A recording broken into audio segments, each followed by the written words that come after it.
I'd like to know what happened to this poor thing. Dropped down some stairs maybe? I don't know. Oops. Well, that's a little sketchy.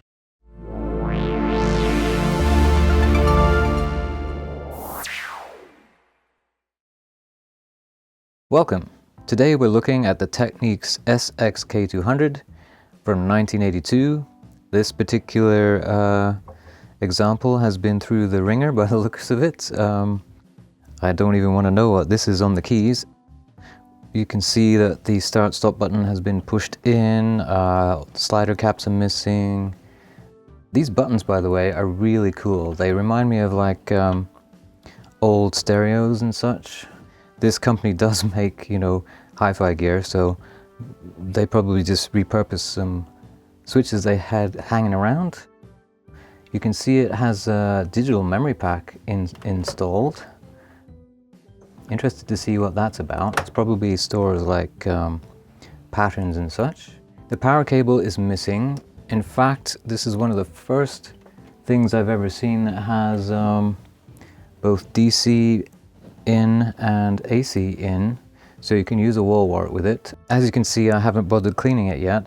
I wanted you to see it in its current condition, and we'll take it to the workshop shortly and give it a jolly good clean and maybe see if we can fix some of these buttons. But first, let's find the power adapter. I have a multi-adapter here, and we have to set it up.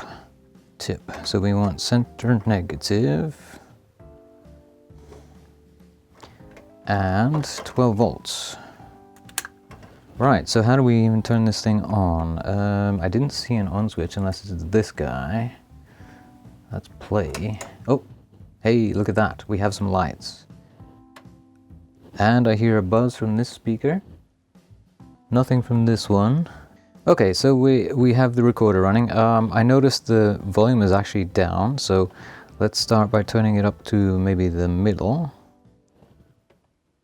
And well, there is something coming out, but it's very quiet. Let's, oh. Okay, maximum is a bit loud. Let's try back here. All right, so I don't even know what we're on here. Organ 1? Organ 1.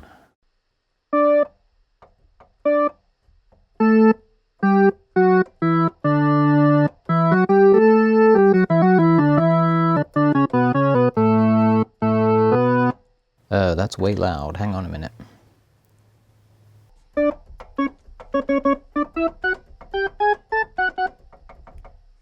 Those keys aren't working. Neither is this one. Alright, so 3 keys that aren't working. It's quite obvious we can't have any of the rhythms going unless they are activated by these switches. Oh dear, none of these buttons are working. Oh, there we go. Just had to press it harder. String ensemble.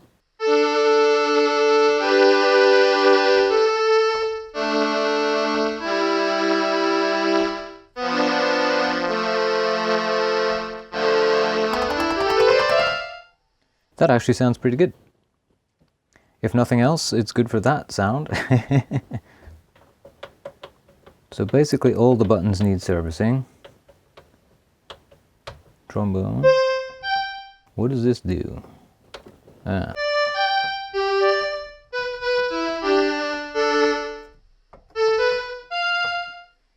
Oh, there's a sustain button.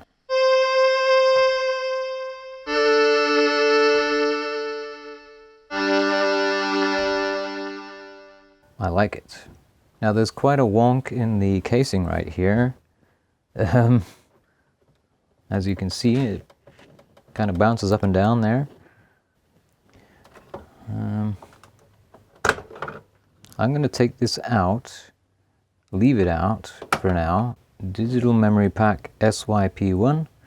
Looks like there was something written on it, or it was just someone had a go at scratching the label off. 2 sets of 9-pin plugs there. Okay, we'll put that somewhere safe. Oh.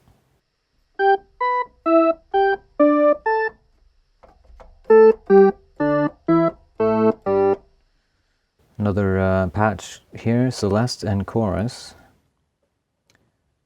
I assume, unless it's still on organ, I don't know. There we go, synth presets, let's see if that works.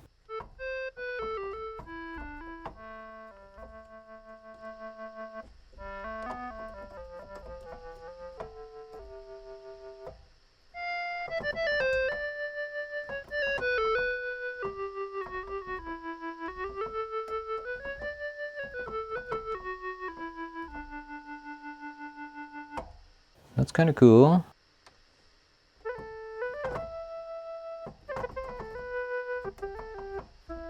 Oh, I see now. Okay, so these buttons are double duty. So with this pressed, you can get the pan flute, the whistle, and the cosmic wah. Let's hear the wah one. I want to see what that sounds like. Oh my gosh. Hang on a minute. Is it this one here? Okay, independent volumes. And that one is sketchy as heck.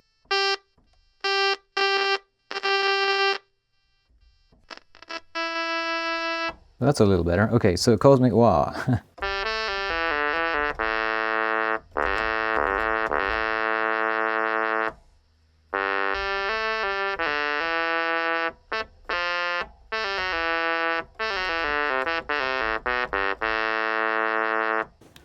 Where was that sustain here? Okay, it doesn't work with the solo instruments, apparently. Now, is that still the trumpet, or is that cosmic wah? I cannot tell. Ah, okay, so that last one was trumpet.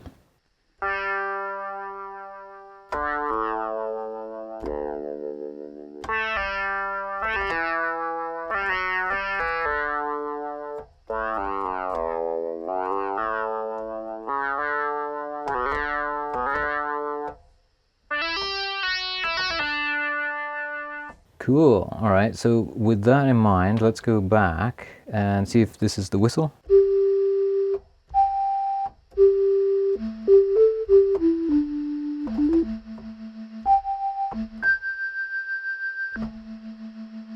Definitely. Pan flute.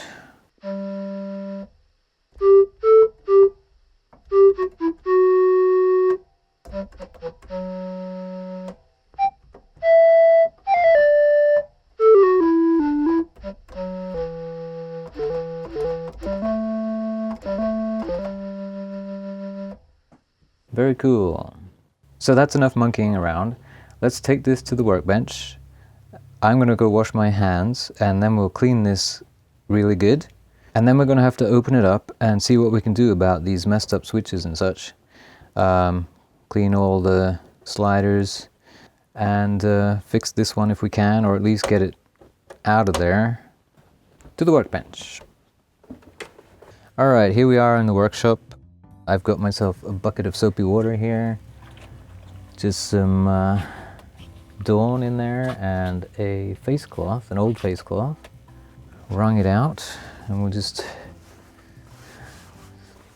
give this a spruce.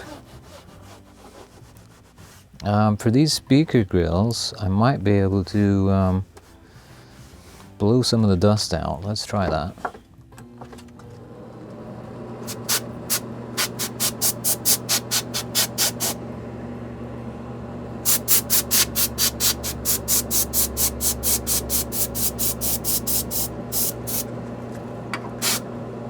It's not too bad, and I'll do the same with the other one when we've turned this around.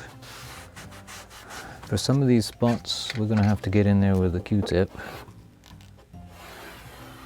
I'm not worried that it's completely clean, but at least sanitary.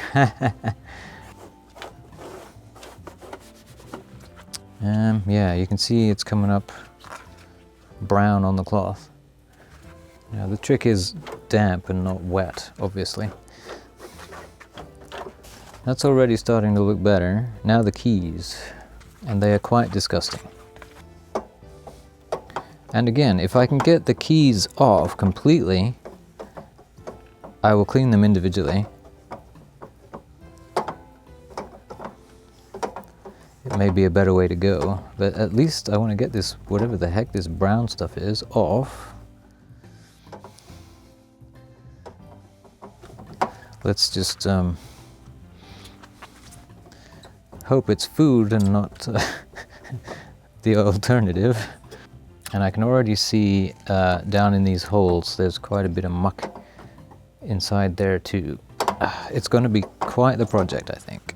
But worthwhile if we can get it at least 90% functional and 50% presentable. Well, we've done an octave and it's not too bad looking if you can compare the two. And look at that stuff on there. Gross. If I lift the keyboard up, you can see how disgusting that is in there. And some of the keys are broken too, as you can see, just on the underneath. Nothing too major. Well, here's how it looks after a basic cleaning. Not too shabby. There's still a bit of sticky residue from some kind of duct tape or something, which we'll deal with another time. The grills have had a basic cleaning with the air duster. So now I'll turn it over and we'll start taking it apart. I didn't mention this yet, but it is damn heavy. Alright, so underneath we have the obligatory caution sticker. Refer servicing to qualified service personnel. Yeah, well, not gonna happen. This is, the technicians are long gone that worked on this. I don't have the service manual handy. I probably should get that, shouldn't I? I'm going to start with the edge ones. We'll probably fast forward this and come back to things when it's all apart. Oh, by the way, I've started a collection of the little odds and ends that have been falling out of this machine. These came out of the speaker grill. Looks like a tomato seed and a spruce needle. Someone must have dropped their pizza on this thing. Well, it's not happening, so I'm going to take out a few more screws, these big guys. Oh, I see. Alright, here we go. Oh my goodness. Oh my goodness.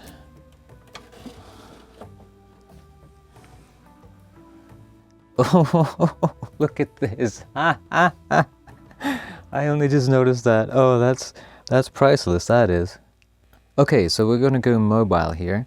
Let's start over here at this exploded voice coil. Isn't that something? The rest of the speaker is here. It's stuck itself to the bottom of the case. There's also like a pin stuck to it there, if you can see that. And over here we have dust bunnies and residue. Quite horrible. And then more dust bunnies on these boards here. The other speaker appears to be intact, and as you heard earlier that it worked.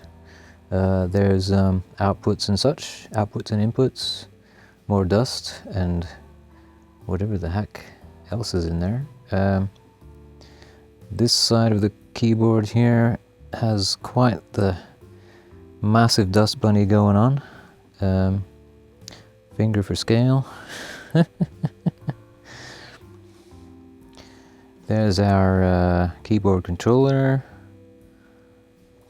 And hopefully underneath there are some contacts that I can clean. We'll see. It's good to see they've used some DIN plugs or whatever those are called. Stand back and admire it from afar.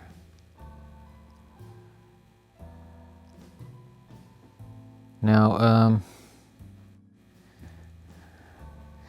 I'm not going to do too much more to this tonight.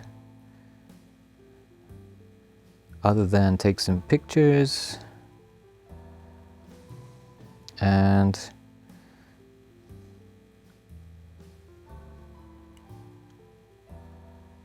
then we'll wrap up the episode while I think about how to proceed.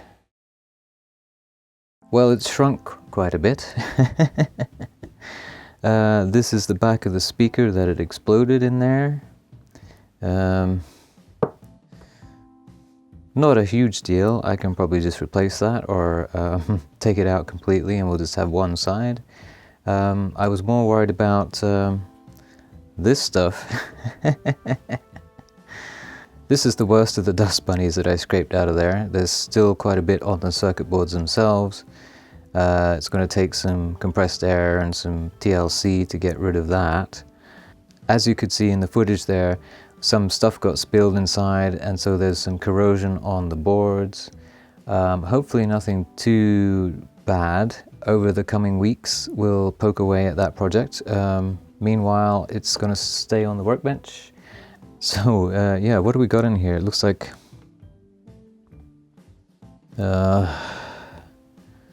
what does that say? Cotton, Bullfast.